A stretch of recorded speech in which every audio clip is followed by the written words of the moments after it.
ये कहानी है उस दौर की जब कंगारुओं का वर्चस्व संपूर्ण क्रिकेट की धरती में था। उनका अथाह पराक्रम उनके अदम्य साहस की गवाही दे रहा था। पिछले 3 वर्ल्ड कप और उन तीनों वर्ल्ड कप में लगातार अपराजित कंगारू ये ऐतिहासिक आंकड़े बता रहे थे कि उस वक्त क्रिकेट की धरती में कंगारुओं की क्या औकात थी। 4 बार की विश्व विजेता टीम 2011 के वर्ल्ड कप में एक बार फिर से रिकी पॉन्टिंग की अगुवाई में खेल रही थी। एक ऐसा कप्तान जिसके कप्तानी में कंगारुओं ने कभी भी पराजय नहीं देखी थी, जो लगातार 24 मैचों से अपराजित था, जिसकी कप्तानी में कंगारुओं ने पिछले 2 वर्ल्ड कप में लगातार अपराजित सर्वशक्तिमान होने का वर्ल्ड रिकॉर्ड बनाया था। टूर्नामेंट में ऑस्ट्रेलिया ने अपने सभी 11 मैच जीते। इस बार भी कंगारुओं की टीम ने अपने सभी 11 मुकाबले जीते। कुछ ऐसे ही हालात, कुछ ऐसी ही परिस्थितियों में उस कप्तान की निगाहें थी लगातार तीसरी बार तीसरे वर्ल्ड कप में, और उस वर्ल्ड कप से वो कप्तान महज 2 कदम पीछे था और सामने थे धोनी के धुरंधर। एक ऐसे कप्तान का सामना होने वाला था, एक ऐसे कप्तान से जिसने 2007 का T20 वर्ल्ड कप अपने होशियारी के दम पर टीम इंडिया को जिताया था। अहमदाबाद का मोटेरा स्टेडियम उस रात उस तबाही का गवाही बनने वाला था। 24 मार्च 2011 आज के दिन या तो कंगारुओं का घमंड टूटने वाला था या फिर वो घमंड जारी रहने वाला था। टीम इंडिया के पास एक तरफ होम एडवांटेज था, वहीं दूसरी ओर उन खंखार कंगारुओं को एडवांटेज से कोई मतलब नहीं था, जिन्हें ना तो किसी होम से मतलब था और ना ही किसी एडवांटेज से, जिनके सामने होम किसी का भी हो, एडवांटेज उनका ही होता था। पिछले 3 वर्ल्ड कप से अपराजित कंगारू आज टीम इंडिया के समक्ष खड़े थे। ऐसे हालात में उनके आंकड़े बता रहे थे, होम किसी का भी हो, राज तो कंगारुओं का ही होता है। क्रिकेट कहीं पर भी हो,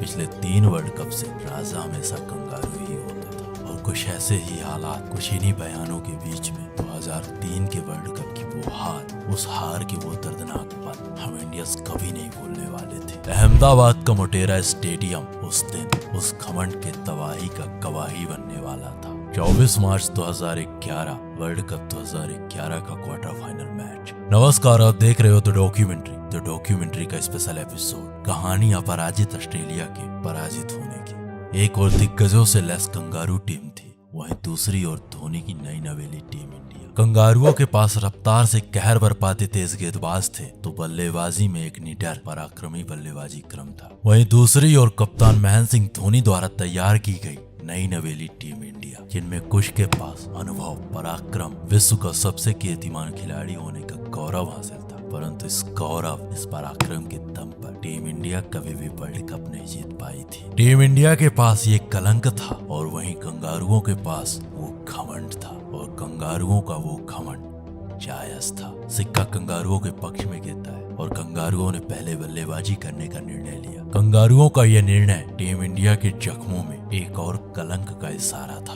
उस मैच से पहले कहा जाता था कि टीम इंडिया पिछले 6 बार कंगारुओं के सामने लक्ष्य का पीछा करने उतरी थी, और जब कभी भी टीम इंडिया को लक्ष्य का पीछा करने का मौका मिला था, हर बार टीम इंडिया की शर्मनाक हार हुई थी। अहमदाबाद का मोटेरा स्टेडियम, जहाँ कंगारुओं का घमंड या तो आज जारी रहने वाला था या फिर वो घमंड और उस घमंड की पटकथा का आज समापन था। उस घमंड पर विराम लगने वाला था या फिर वो घमंड अपराजित और अखंड रूप से जारी रहने वाला था। कप्तान महेंद्र सिंह धोनी के टॉस हार जाने के बाद दिग्गजों के बयान बदल चुके थे, क्योंकि चेस करते हुए टीम इंडिया ने कभी भी कंगारुओं को पराजित नहीं किया था, और ये रिकॉर्ड बता रहे थे कि कंगारू दामन टीम इंडिया पर कितना हावी था। कुछ ऐसे ही हालात, कुछ ऐसी ही परिस्थितियों में मोटेरा के मैदान में लिखी जाती है कंगारुओं के पराजय की पटकथा। कंगारुओं की ओर से पारी की शुरुआत करने आते हैं शेन वॉटसन और हैडन। हमेशा की तरह कंगारुओं की शुरुआत शानदार रही, परंतु वॉटसन ज्यादा देर तक मैदान में टिक ना सके, और वॉटसन के आउट होते ही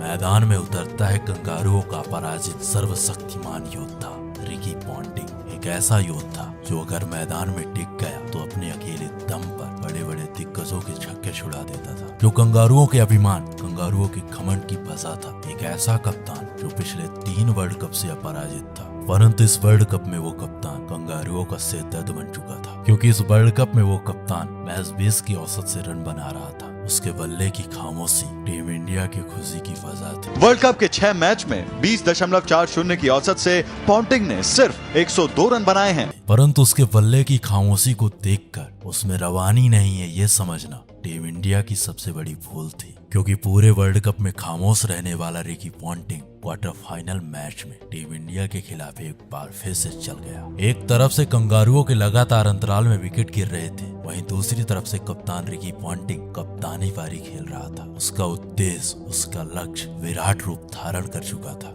ऐसे हालात में उस कप्तान का लक्ष्य सिर्फ एक ही था कि कंगारू टीम के स्कोर को एक ऐसी जगह तक पहुंचाना है जहां से कंगारू गेंदबाजों के आक्रमण के समक्ष वो लक्ष्य अभेद अखंड बन जाए। देखते ही देखते उस कप्तान का शतक आ चुका था। कंगारू सम्मानजनक स्कोर तक पहुंच चुके थे। ये रहा कंगारुओं का स्कोर कार्ड।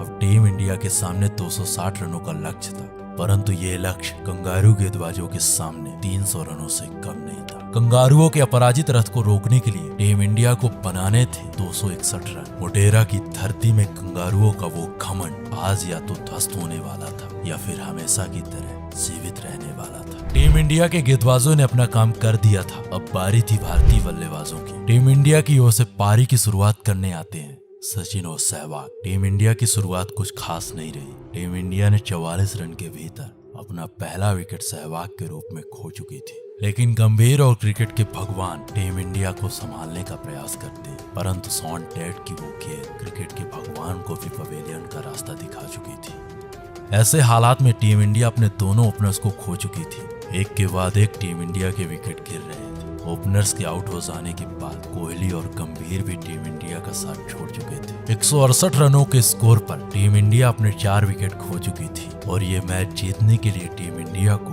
अगले 101 गेंदों में 93 रनों की जरूरत थी। ये लक्ष्य संभव नहीं था, परंतु कंगारू गेंदबाजों के सामने आसान भी नहीं था। 101 गेंदों में 93 रन बनाने के लिए क्रीज पर मौजूद था टीम इंडिया का कप्तान और टीम इंडिया का युवराज, परंतु 187 के स्कोर पर टीम इंडिया का कप्तान भी टीम इंडिया का साथ छोड़ चुका था। टीम इंडिया का कप्तान ब्रेटली का शिकार बन चुका था। आधे से अधिक टीम इंडिया पवेलियन पहुंच चुकी थी। संकट के बादल अब टीम इंडिया के सर पर मंडरा रहे थे। जो जीत आसान दिख रही थी अब थोड़ी मुश्किल हो चुकी थी। ऐसे हालात में क्रीज पर मौजूद थे सुरेश रैना और युवराज सिंह। पूरा दारोमदार इन दोनों बल्लेबाजों पर था। अगर ये दोनों बल्लेबाज मैदान पर रह गए तो टीम इंडिया का सफर जारी रहेगा, अगर नहीं तो ये वर्ल्ड कप का सपना बनने वाला था। टीम इंडिया का कप्तान अब टीम इंडिया के साथ नहीं था। क्रिकेट का भगवान अब मैदान से क्रिकेट देख रहा था। विस्फोटक सहवाग से उम्मीदें टूट चुकी थी। टीम इंडिया अपने बुरे हालात में फंस चुकी थी। ऐसे हालात में युवराज सिंह ने पहले पारी को संभाला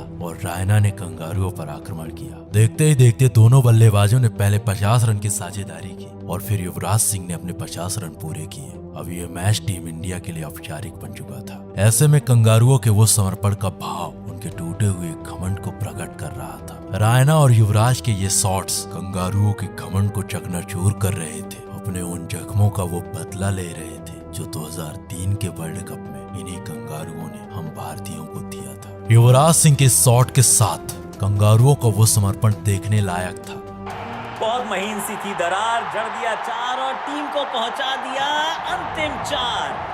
वेल डन युवराज सिंह। मोटेरा के उस मैदान में कंगारुओं का घमंड ध्वस्त हो चुका था। टीम इंडिया के सर से वो कलंक मिट चुका था जो पिछले 6 बड़े मैचों से टीम इंडिया के साथ चला आ रहा था। उन चेहरों में वो खुशी थी जो 2003 के वर्ल्ड कप से गायब थी। उस भारत में वो रवानी थी जो 2003 के वर्ल्ड कप में खो चुकी थी। One person who can actually be a game changer would be Yuvraj Singh. You can ask him. I said you'll get 450.